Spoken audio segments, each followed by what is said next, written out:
গল্পের শুরু হয় সায়ুকে দিয়ে, যে তার ইউনিভার্সিটিতে ফ্রেশার হিসেবে প্রথম দিনেই ক্লাসে দেরি করে পৌঁছায়। তার এই দেরির জন্য প্রফেসর অনেক রেগে যান এবং পুরো ক্লাসের সামনে তাকে শাস্তি দেন। কিন্তু এই সবের মাঝেও একজন ছাত্র আছে যার চোখ সায়ুর দিক থেকে সরছেই না। তার নাম ছিল পার্ক এবং সে পুরো লেকচার জুড়ে সায়ুর দিকে তাকিয়েই থাকে। সেই দিন পার্ক নিজেকে সায়ুর সাথে একই বাসে পায়। তার হৃদয়ে যেন উত্তেজনার ঢেউ বয়ে যায়। সে ভাবে হয়তো এইটাই ভালোবাসার শুরু হতে পারে, কিন্তু তার লজ্জা তাকে গ্রাস করে ফেলেছিল।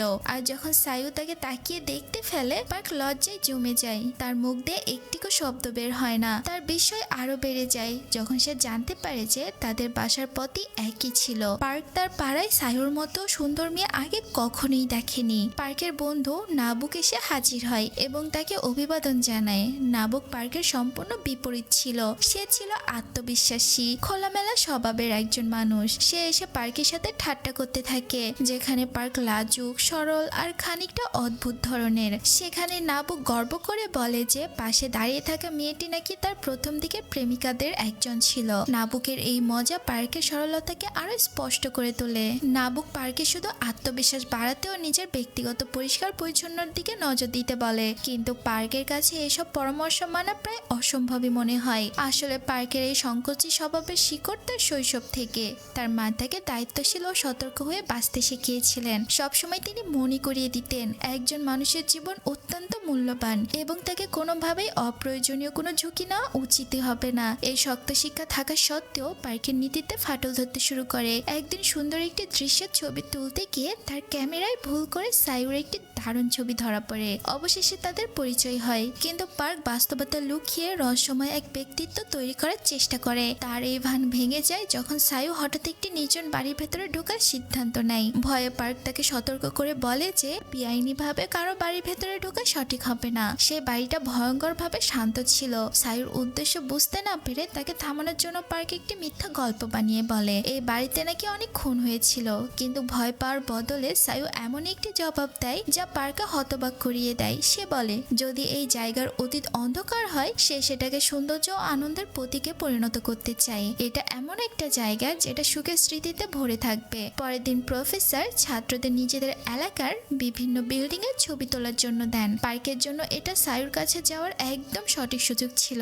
অন্য সব তরুণ ছেলেদের মতো সেও বাইরে যাওয়ার আগে গোসল করে পরিষ্কার পরিচ্ছন্ন হয়, চুল ঠিকঠাক করে নিজেকে ফ্রেশ করে নেয়। দুজনেই একসাথে পাশাপাশি বিল্ডিং খুঁজতে বের হয়। এই সময় তারা নিজেদের জীবন সম্পর্কে একে অপরের সাথে নানা কথা শেয়ার করে। শহরে বড় হয়ে ওঠা পার্ক স্বীকার করে যে সেও শহরটা তার কাছে অনেক বিরক্তকর মনে হয়, আর সায়ু বলে তার কাছে এই শহর অসাধারণ। তার নিজের শহর জেজু আইল্যান্ড থেকে একেবারে আলাদা। মাকে হারানোর পর এবং বাবার অসুস্থতার কারণে সায়ু ঠিক করেছিলেন যে তাকে খুব দ্রুত গ্র্যাজুয়েট হয়ে পরিবারকে সামলাতে হবে। ক্রমে পার্ক আর সায়ুর সম্পর্ক গভীর হতে থাকে। তারা মিলে সেই নির্জন বাড়িটা পরিষ্কার করতে শুরু করে এবং সায়ু সেখানে ফুলের গাছ লাগিয়ে জায়গাটাকে আরো সুন্দর করে তোলে। এই সব কাজ করতে করতে পার্ক সাবধানে জিজ্ঞেস করে তার কি কোনো বয়ফ্রেন্ড আছে। সায়ু ক্ষীণ সুরে পাল্টা উত্তর দেয়। এতে পার্ক লজ্জায় পড়ে গিয়ে দুঃখ প্রকাশ করে এবং প্রশ্নটি বদলে বলে সে কি কাউকে পছন্দ করে কিনা। তখন সায়ু বলে তাদের সিনিয়র জেউক নাকি মেয়েদের ড্রিম বয়। সে হ্যান্ডসাম, লম্বা, আকর্ষণীয়, বুদ্ধিমান, একজন জিনিয়াস, ধনী এবং আর্কিটেকচারের ছাত্র। জবাবে পার্ক মজা করে বলে সেও তো ইঞ্জিনিয়ারের ছাত্র। কিন্তু সায়ু সরাসরি বলে দেয় জেউর ঠিক উল্টো, তুমি গরিব এবং তুমি দেখতে এতটাও আকর্ষণীয় নয়। তার এই স্পষ্ট মন্তব্য পার্কের একটু মজা লাগে, কিন্তু আবার কষ্টও হয়। সেই রাতে পার্ক তার অনুভূতিগুলো নাবুককে বলে। সে জানায় তার জীবন ইদানিং অদ্ভুত এবং মাঝে মাঝে ভারী ভারী লাগছে। এটা শুনে নাবুক খুশিতে আত্মহারা, কারণ তার বন্ধু প্রেমে পড়েছে। নাবুক তাকে মেয়েটির বর্ণনা দিতে বলে। লজ্জা পেয়ে পার্ক বলে সে দেখতে খুবই মিষ্টি আর খুবই মজাদার একটি মেয়ে, কিন্তু সে জানে না কিভাবে মেয়েটির মন জিতবে। এটা শুনে নাবুক তাকে ধাপে ধাপে বোঝাতে শুরু করে। নাবুক তাকে বলে প্রেমটা আসলে ততটা কঠিন নয় যতটা তুমি কঠিন ভাবছো, শুধু আত্মবিশ্বাস দরকার। যদিও সেদিন রাতে পার্ক একটু নেশা করেছিল, তাই তার মাথায় একটাই কথা রয়ে যায়, সেটি হচ্ছে আত্মবিশ্বাসী হয়ে ওঠা। এরপর পার্ক সায়ুকে রেল লাইনের ধারে হাঁটতে নিয়ে যায়, আর এতে সায়ু সত্যি খুবই খুশি হয়ে যায়। এক সময় সে জানায় যে 11 নভেম্বর তার জন্মদিন, আর তার উদযাপন হিসেবে সে পার্কে খাওয়াতে চায়। খেতে খেতে পার্ক তার তার স্বপ্ন সম্পর্কে জানতে চায়। উত্তেজিত কণ্ঠে সায়ু বলে তার স্বপ্ন হলো একজন সফল ব্রডকাস্ট হওয়া এবং কোনো ধনী ছেলেকে বিয়ে করা। এই উত্তর শুনে পার্কের মুখ হা হয়ে যায়। তবুও সে সাহস করে বলে যদি সে একদিন সফলে আর্কিটেক্ট হতে পারে তাহলে সে কি তোমার জন্য একটা বাড়ি বানাবে? সায়ু খুশিতে তার স্বপ্নের বাড়ির একটা স্কেচ এঁকে দেখায় এবং সে বর্ণনা করে তার একটা ডগ থাকবে, তার একটা বাচ্চা থাকবে।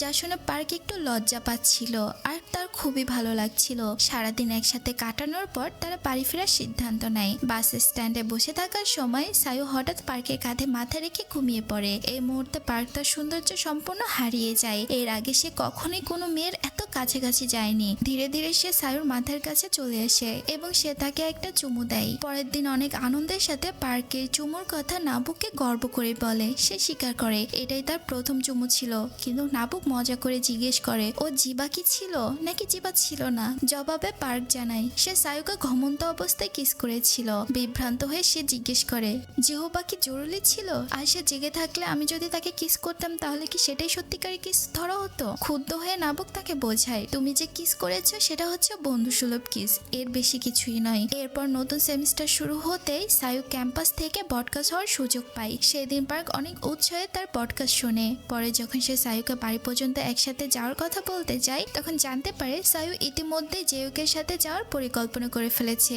জেউক যাতে তার পছন্দের মেয়েকে না ছিনিয়ে নেয় সে দৃঢ় সিদ্ধান্ত নিয়ে পার্ক নিজেও তাদের সাথে যাওয়ার সিদ্ধান্ত নেয়। পার্ক নিজের খারাপ মুড লুকাতে পারে না, কারণ এইদিকে সায়ুক আর জেক হাসি ঠাট্টা করছিল।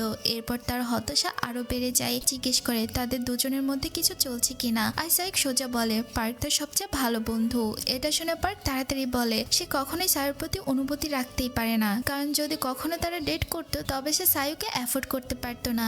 এটা শুনে জেউক হেসে ওঠে এবং পার্কের পুরোনো ফাটা কাপড় দেখে মজা করে বলে তুমি ঠিক ভিখারির মতনই দেখতে। এতে পার্ক অনেক কষ্ট পায় এবং সে তৎক্ষণিক গাড়ি থেকে নেমে যেতে চায়। বাড়ি ফিরে পার্ক রেগে ফেটে পড়ে এবং মায়ের উপর চিৎকার করে। সে অভিযোগ করে মা কেন তাকে এমন বাজে কাপড় কিনে দেয়। মা বোঝানোর চেষ্টা করেন যে কাপড়গুলো একদম ঠিক আছে। সে চিৎকার করে বলে তুমি আমাকে কখনোই বোঝো না। এরপর পার্ক নাবুকের কাছে গিয়ে নিজের দুঃখ উজাড় করে এবং কাঁদতে কাঁদতে বলে সায়ু তাকে কখনোই ভালোবাসার যোগ্য ভাবে না এবং সে হয়তো ইতিমধ্যে জেওর প্রেমে পড়ে গিয়েছে। পার্ক স্বীকার করে সে জেওর সৌন্দর্য বা টাকার কাছে কিছুই নয়, কিন্তু নাবুক তার এই নেতিবাচকতা একদমই মানতে চায় না। নাবুক তাকে স্মরণ করিয়ে দেয় সাহসী লোকেরাই সুন্দরী মেয়েদের মন জয় করতে পারে। যদি পার্ক নিজের অনুভূতি প্রকাশ না করে তবে তাকে এই সত্য চিরদিনের জন্য মেনে নিতে হবে যে সে সায়ুকে চিরতরে হারাবে। শেষে নাবুক তাকে সাহস দেয়। সে বলে তোমাকে বর্ষার প্রথম তুষারপাতের অপেক্ষা করতে হবে। সে আরো বলে প্রথম বরফের দিনেই তুমি তাকে প্রেমের প্রস্তাব দিবে আর এটা হবে খুবই রোমান্টিক। পরের দিন সকালে সায়ু পার্কে তার বাসা বদলে দিতে সাহায্য করতে বলে। সে ক্যাম্পাসের আরো কাছে যাওয়ার সিদ্ধান্ত নিয়েছিল,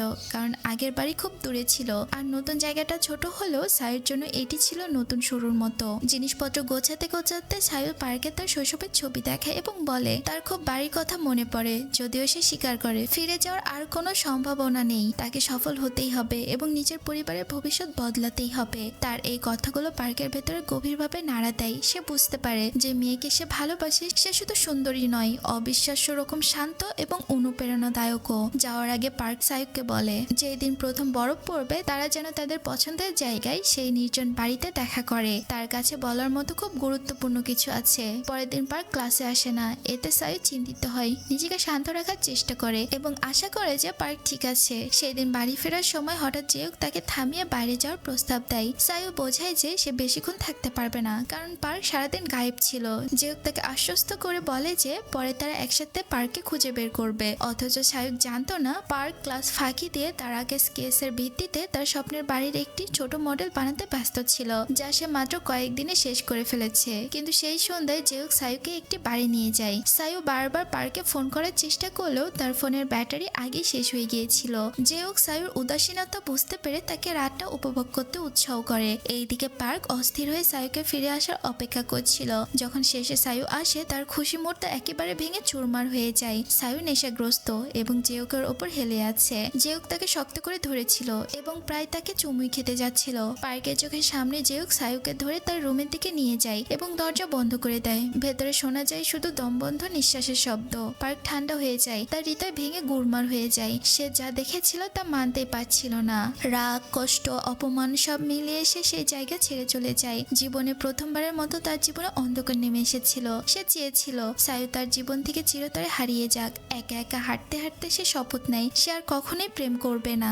একদিন কেটে যায়, পার্ক সায়ুর সঙ্গে সমস্ত যোগাযোগ বন্ধ করে দেয়। বিভ্রান্ত ও কষ্টভরা সায়ু অবশেষে তার মুখোমুখি হয়। হঠাৎ করে পার্ক কেন এত দূরে সরে গেল, কেন সে তার জীবন থেকে হারিয়ে যাচ্ছে। পার্ক তাকে বলে সে আর সায়ুকে দেখতে চায় না। তার উপস্থিতি, তার হাসি, তার কষ্ট সব পার্কে শুধু রাগ আর যন্ত্রণার কথা মনে করিয়ে দেয়। সে স্বীকার করে সায়ুর পাশে থাকলে তার শুধু দুঃখ আর কষ্ট বাড়বে। এরপর পার্ক আরো অনুরোধ করে বলে তারা যেন আলাদা হয়ে যায় আর কখনো একে অপরের জীবনে না আসে। এরপর সেদিন তুষারপাত শুরু হয়। সায়ু তাদের প্রতিশ্রুতি মনে করে সে নির্জন বাড়িতে যায়। সে বিশ্বাস করে পার্ক তাকে দেখতে অবশ্যই আসবে। সে ঠান্ডায় ঘন্টার পর ঘন্টা অপেক্ষা করে, কিন্তু পার্ক আর আসে না। ভারী মন নিয়ে সায়ু শেষে হাল ছেড়ে দেয়। যাওয়ার আগে সে সিঁড়ির ওপর তার একটি প্রিয় ক্যাসেট রেখে যায়। এ আসে যে পার্ক একদিন এগুলো খুঁজে পাবে এবং সে বুঝতে পারবে সে তার প্রতিশ্রুতি রেখেছিল। দৃশ্য পাল্টে যায় 10 বছর পরে। তাদের আলাদা হয়ে যাওয়ার পর পার্ক নিজের জীবন বদলে ফেলতে নিরলস পরিশ্রম শুরু করেছিল। তার মাথায় ছিল শুধু একটাই লক্ষ্য, সাফল্য। সে চেয়েছিল নিজের পরিবারের অবস্থা পাল্টে দিতে। সময়ের সাথে সাথে পার্ক ধীরে ধীরে একজন ধনী ও সফল আর্কিটেক্ট হয়ে ওঠে। সেই ঘটনার পর পার্কের জীবনে আরেকটি পরিবর্তন আসে। সে ধূমপানে আসক্ত হয়ে পড়ে। অভ্যাস এত গভীর হয়ে যায় যে তার অ্যাসিস্ট্যান্ট এবং হবু বউ ইয়ন প্রায় তাকে বকাঝকা করত। কিন্তু পার্ক এসব নিয়ে চিন্তা করতো না। সে জোর দিয়ে বলতো ধূমপান আমার কাজকে প্রভাবিত করে না, আর যদি কোনো ক্লায়েন্টের এতে সমস্যা হয় তবে তারা অন্য আর্কিটেক্ট খুঁজে নিক, আমার এতে কিছুই যায় আসে না। একদিন তার একজন সহকর্মী এসে জানায় যে যুগ থেকে একজন ক্লায়েন্ট বিশেষভাবে পার্কেই তার বাড়ি ডিজাইন করার অনুরোধ করেছে। সেই ক্লায়েন্ট আর কেউই ছিল না, বরং সায়ু ছিল। শুরুতে পার্ক নামটা মনে করতে পারছিল না। সময়ের সঙ্গে সঙ্গে অনেক কিছুই ঝাপসা হয়ে গিয়েছিল, কিন্তু কয়েক মুহূর্তের পরে তার মনে পড়ে যায় সায়ু তার সেই পুরনো বন্ধু, সেই সবচেয়ে গভীর স্মৃতির একটি অংশ। যখন তারা দেখা করে সায়ু সময় নষ্ট না করে সরাসরি মূল বিষয় আসে। সে জানায় সে জেজু আইল্যান্ডে একটি বাড়ি বানাতে চায় এবং জেদের সঙ্গে বলে পার্ক ছাড়া অন্য কোনো আর্কিটেক্টের দ্বারা সে বাড়ি ডিজাইন করতে চায় না। শুরুতে পার্ক দ্বিধায় পড়ে যায়, কারণ সে ইতিমধ্যে একটি গুরুত্বপূর্ণ প্রজেক্টে ব্যস্ত ছিল। তবে তার সহকর্মী কিয়ং এগিয়ে এসে বলে সে পার্কের চলমান প্রজেক্টটি সামলে নেবে, যাতে পার্ক সায়ুর কাজটি নিতে পারে। পরে তারা বিস্তারিত কথা বলার জন্য একটি ক্যাফেতে বসে। আলাপের সময় পার্ক তাদের পুরনো স্মৃতিগুলো একত্র করতে থাকে এবং সায়ুর বর্তমান জীবন সম্পর্কে জানতে চায়। সায়ু জানায় সে সফল হয়েছে, যদিও ব্রডকাস্টার হিসেবে নয় যা সে স্বপ্ন দেখত, বরং সে একজন ধনী ব্যবসায়ীর সাথে বিয়ে করেছে। স্বামীর আর্থিক সহায়তার কারণে সে এখন তার স্বপ্নের বাড়ি বানাতে পারবে। যতই ব্যয় হোক না কেন তাতে কোনো সমস্যা নাই। সায়ু পার্কে নিশ্চয়তা দেয় যে তুমি যে পরিমাণ চার্জ করবে আমি দেব, কোনো সমস্যা নেই। কথোপকথন যত এগোয় পার্কের মন 10 বছরের চাপা স্মৃতিগুলো বন্যার মতো ফিরে আসে। দুঃখ, ব্যথা, বিশ্বাসভঙ্গ সব আবারও জেগে ওঠে, বিশেষ করে যখন সায়ু বিবাহিত। এই সত্য জানার পর পার্ক ভেতর থেকে ভেঙে পড়ে এবং প্রজেক্টটি করতে অস্বীকার করে। হতাশ ও মন খারাপ করে সায়ু দুঃখ করে বলে যে তার সময় নষ্ট হলো এবং সে সেখান থেকে চলে যায়। কিন্তু সায়ু চলে যাওয়ার পর পার্কের ভেতরটা খালি খালি হতে শুরু করে। তার হৃদয়ের গভীর থেকে একটি ছোট কণ্ঠস্বর তাকে আবারও ভেবে দেখতে বলে। অবশেষে পার্ক মনে করে সায়ু তাকে বলেছিল কেন বাড়িটা তার জন্য এত গুরুত্বপূর্ণ। এটি ছিল তার পরিবারের পুরনো বাড়ি। সে স্বপ্ন দেখেছিল একদিন সে এটিকে আবার ঠিক করবে, যাতে তার বাবা সুস্থ হয়ে উঠলে সে বাড়িতে শান্তিতে জীবনের বাকি সময়টা কাটাতে পারবে। যখন পার্ক বাড়ি কাঠামো পরীক্ষা করে সে বলে এখনো ভিত্তি শক্ত রয়েছে। সে পরামর্শ দেয় পুরো বাড়ি ভেঙে নতুন করে বানানোর চেয়ে মেরামত করে ভালো হবে। পার্কের ক্ষমতার উপর ভরসা করে সায়ু বলে তুমি যা বলবে। শেষে পার্ক থেকে নিজের একটি ডিজাইনের স্কেচ দেখায়। তাদের দ্বিতীয় দেখা হওয়ার অল্প কিছুদিনের পরে সায়ুর অতীত মনে পড়ে যায়। সে পার্কের জন্য দামি একটি টাই কিনতে গিয়েছিল, কিন্তু শীঘ্রই বুঝতে পারে তার নিজেরই কিছু দূরত্ব বজায় রাখা উচিত, বিশেষ করে যখন পার্ক সেই সাক্ষাৎতে তাকে ইয়নের সঙ্গে পরিচয় করিয়ে দেয়। ইয়ন জানায় এই প্রজেক্ট শেষ হলে সে আর পার্ক বিয়ে করে আমেরিকায় চলে যাওয়ার পরিকল্পনা করছে। পার্কে গভীরভাবে ভালোবেসে ইয়ন বলেছিল সে নিশ্চিত করবে যে পার্ক যেন আর কোনোদিন অনুভব না করে যে তাকে কে ফেলে চলে গিয়েছে বা তার সাথে প্রতারণা করেছে, ঠিক যেমন অতীতে হয়েছিল। পার্ক একদিন তিক্ত স্বরে বলেছিল যে মহিলাটি আমাকে ছেড়ে চলে গিয়েছিল সে মরারই যোগ্য। অপরাধ বোধে তাকে ঢেকে ফেলে। সে বুঝতে পারে ইয়ন যে মহিলার কথা বলছে সে আসলে তাকে বোঝাচ্ছে। প্রজেক্ট শুরু হওয়ার পর একসময় সায়ুর সাহস করে পার্কে জিজ্ঞেস করে তুমি যে মহিলাটির কথা বলেছিলে সে কি আমি ছিলাম? পার্ক চুপ থাকে, প্রশ্ন এড়িয়ে যায়। যখন পার্ক সিওলে ফেরার প্রস্তুতি নিচ্ছিল তার দমিয়ে রাখা অনুভূতিগুলো বেরিয়ে এলো। সে ক্ষোভ নিয়ে সায়ুকে অভিযোগ করে তুমি সুখ ছাড়া আর কিছুই বুঝো না। আমি যা যন্ত্রণা শুয়েছি তুমি কখনোই তা অনুভব করতে পারোনি। আবেগে ভেসে সায়ু প্রতিবাদ করে বলে, তুমি আমাকে কখনোই ব্যাখ্যা করার সুযোগই দাওনি। সায়ু পার্ককে বিশ্বাস করে বলে, বিলাসী জীবনযাপন এবং ধন সম্পদ থাকা সত্ত্বেও সায়ু কখনোই সত্যিকারের সুখী ছিল না। নিজের ভিতরে শূন্যতার কথাও সে স্বীকার করে। এরপর সায়ু এক মর্মান্তিক সত্য প্রকাশ করে, 1 বছর আগে সে তার স্বামীকে তালাক দিয়েছে। সে আরো বলে, স্বামীকে সে কখনোই ভালোবাসেনি, শুধু টাকার জন্য বিয়ে করেছিল। চোখ ভরা অশ্রু নিয়ে সে নিজেকে এক নিরর্থক এক নারী বলতে লাগে, যেন অতীতে পার্কের বলা কঠোর কথাগুলোই নিজেকে মনে করিয়ে দিচ্ছে। হঠাৎ সায়ু হাহাকার করে উঠে কান্নায় ভেঙে পড়ে।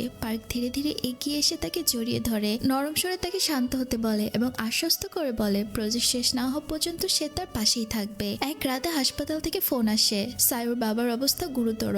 যা শুনে সায়ু ছুটে যায় তার বাবার কাছে। তিনি বাবাকে ভরসা দিয়ে বলেন যে তাদের বাড়ি আবারও তৈরি হচ্ছে এবং প্রতিশ্রুতি দিয়ে বলে তিনি সুস্থ হয়ে উঠলে বাড়িটি আগের চেয়ে অনেক সুন্দর হয়ে উঠবে। পরের দিন সকালে সায়ু কাজের সাইটের দিকে ফিরে আসে। এক বিরতির সময় সে পার্কে তার গ্রাম ঘুরিয়ে দেখানোর আমন্ত্রণ জানায়। মজা করে সে জিজ্ঞেস করে, এই দিনের বিশেষত্ব কি তুমি মনে রেখেছো? হাসি মুখে পার্ক ঠিকই আন্দাজ করে 11 নভেম্বর তার জন্মদিন ছিল। জন্মদিনের শুভেচ্ছা জানাতেই সায়ু তাকে জন্মদিনের ডিনারে যাওয়ার জন্য প্রস্তাব করে।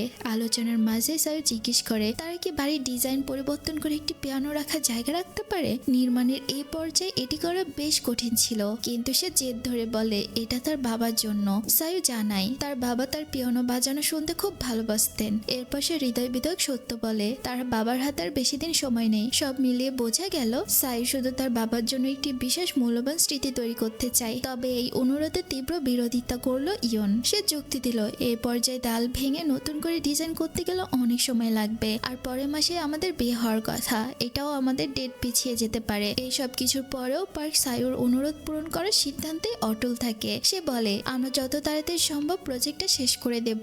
ইয়ন দায়িত্ব নেওয়ার প্রস্তাব দিলেও পার্ক দৃঢ়ভাবে তা প্রত্যাখ্যান করে। সে জেদ ধরে বলে এই প্রজেক্ট সে নিজের হাতেই শেষ করবে। কিছুদিন পর বাড়িটি সময়ের আগে সম্পূর্ণ তৈরি হয়ে যায়। সায়ু সেখানে থাকতে শুরু করে এবং পার্কের পরিশ্রমের জন্য আন্তরিক কৃতজ্ঞতা প্রকাশ করে। সে প্রশংসা করে বাড়িটা দেখতে অনেক সুন্দর হয়েছে, তার কল্পনার চেয়েও বেশি নিখুঁত হয়েছে। সায়ু নিশ্চিত ছিল তার বাবা ফিরে এলে ভীষণ খুশি হবেন। তবে যখন পার্ক বিদায় নেওয়ার প্রস্তুতি নিচ্ছিল তখন সে একটি অপ্রত্যাশিত জিনিস দেখতে পায়। সেই ছোট মডেলের বাড়ি যা পার্ক বহু বছর আগে সায়ুর জন্য বানিয়েছিল। দৃশ্যটি দেখে পার্কের ভেতরে চাপা পড়ে থাকা পুরনো স্মৃতিগুলো হঠাৎই জেগে ওঠে। আবেগে ভেসে গিয়ে সে রাগে ফেটে পড়ে, বহুদিনের জমে থাকা ক্ষোভ উড়িয়ে দেয়। সায়ু নিজের দিক থেকে ব্যাখ্যা করে, সে বলে সে মডেলটি রেখেছিল কারণ তার কাছে এটি খুব দামি স্মৃতি ছিল। সে নিজের অতীতের ভুলগুলো স্বীকার করে, তবুও সে জোর দিয়ে আরো বলে পার্কের অনেক কিছু জানা বাকি আছে। এরপর সে জেউককে ঘিরে ঘটে যাওয়া ঘটনার কথা বলতে লাগে, কিভাবে জেউক তার সুযোগ নিতে চেয়েছিল আর সে প্রতিবাদ করে তাকে থাপ্পড় মেরেছিল। সেই মুহূর্তে সে মরিয়া হয়ে আশা করেছিল পার্ক আসবে তাকে বাঁচাবে, কিন্তু তার পরিবর্তে পার্কের ঠান্ডা বিদায় সে পেয়েছিল। সায়ু আরো স্বীকার করে সেদিন থেকে সে পার্ককে ঘৃণা করার চেষ্টা করেছিল, কিন্তু সে স্মৃতি কখনোই তার ভালোবাসার ওপর জয়ী হতে পারেনি। সে ভালোবাসা আজও তার মনে রয়ে গিয়েছে। সে আরো স্বীকার করে পার্ক সবসময় তার প্রথম প্রেম ছিল। এই কথা শুনে পার্ক নির্বাক হয়ে যায়। সে বুঝতে পারে অতীত নিয়ে সে যা ভেবেছিল সবই ভুল ছিল। সব অসমাদিত অনুভূতি থাকা সত্ত্বেও তারা দুজন সিদ্ধান্ত নেয় আলাদা হয়ে নিজেদের জীবনে এগিয়ে যাবে। পার্ক ফিরে এলো ইয়নের কাছে আর সায়ু মন দিয়ে তার বাবা দেখভাল করতে শুরু করে। তবুও একদিন তার বাবা ভুল করে সায়ুর ফোনে থাকা পার্কের একটি ছবি দেখে ফেলেন। ছবিটি দেখে বাবার প্রশ্নে সায়ু ছোট করে বলে তিনি শুধু এক বন্ধু। এইদিকে পার্ক শারীরিকভাবে ইয়নের সঙ্গে থাকলেও তার মন তার ভাবনা সবই ঘুরতো সায়ুকে কেন্দ্র করে। তার প্রথম প্রেম, সবচেয়ে গভীর ভালোবাসা। নিজের ভেতরে টানাপোড়া সামলাতে গিয়ে পার্ক তার মায়ের কাছে যায় এবং মাকে বলে তিনি যেন তার সঙ্গে আমেরিকায় চলে যান, কিন্তু তার মা রাজি হলেন না। তিনি কিছু টাকা হাতে দিয়ে নিজের বাড়ির প্রতি টান বোঝালেন। এই বাড়িতেই তিনি সারা জীবন কাটিয়েছেন, বিয়ের দিন থেকে শুরু করে তার সন্তানের প্রথম কান্না শোনা পর্যন্ত। তিনি চান শেষ সময়টুকুতে এই স্মৃতি নিয়ে এই বাড়িতেই কাটাতে চান। শেষে পার্কের মা আরো বলেন জীবন আর ঈশ্বর তাকে যা দিয়েছে তার জন্য তিনি কৃতজ্ঞ এবং তিনি সন্তুষ্ট। নিজের সাধারণ জীবনে শান্তি খুঁজে পেয়েছেন। আশ্চর্যের বিষয় পার্কের মা সেই একই পোশাক পরেছিলেন যেগুলো পার্ক একসময় ফেলে দিতে বলেছিল। এটি দেখে পার্ক নীরব হয়ে যায়। তার মা মৃদু জ্ঞান ভরা স্বরে বলেন ঈশ্বর সবসময় জানেন তার সৃষ্টির জন্য কোনটা ভালো আর কোনটা খারাপ। কখনো সুখ লুকানো শিখার মতো আসে, আবার কখনো ব্যথা অপ্রত্যাশিত হয়ে আনন্দের রূপ নেয়। এরপর তিনি পার্কে তার আসন্ন বিয়ের জন্য আশীর্বাদ করলেন এবং বললেন তুমি যত দূরেই যাও আমি সবসময় তোমার ফিরে আসার অপেক্ষায় থাকবো। সময়ের সাথে পার্ক ও ইয়নের বিয়ে করে ফেলে। তারা যুক্তরাষ্ট্রে চলে গিয়ে নতুন জীবনের যাত্রা শুরু করে। অন্যদিকে সায়ু তার বাবাকে নিয়ে তাদের নতুন বাড়িতে থাকতে শুরু করে এবং সেখানে পিয়ানো শেখানো শুরু করে। এইদিকে সায়ুর নামে একটি পার্সেল আসে। ভেতরে ছিল একটি পুরোনো ক্যাসেট প্লেয়ার, এর সঙ্গে পার্কের একটি চিঠিও ছিল। সেখানে সে তাদের একসঙ্গে কাটানো স্মৃতিগুলোর জন্য ধন্যবাদ জানিয়েছিল, তাদের হাসি, তাদের আনন্দ আর সেই প্রথম ভালোবাসা যা তারা দুজনে প্রথমবার অনুভব করেছিল। পার্ক লিখেছিল, সেদিন রাতে না আসার জন্য দুঃখিত।